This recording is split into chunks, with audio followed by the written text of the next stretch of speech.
今日同大家介紹下我哋呢一隻西高地 BB 啊。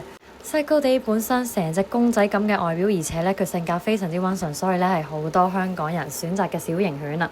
咁同大家講下點樣去挑選一隻品相好嘅西高地呢？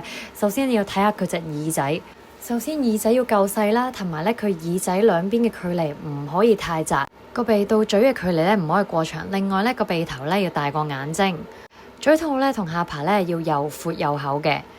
西高地咧分別咧係有軟毛同硬毛啦，咁軟毛咧佢嘅毛量咧更加會豐厚一啲，同埋摸落去咧係柔軟一啲嘅。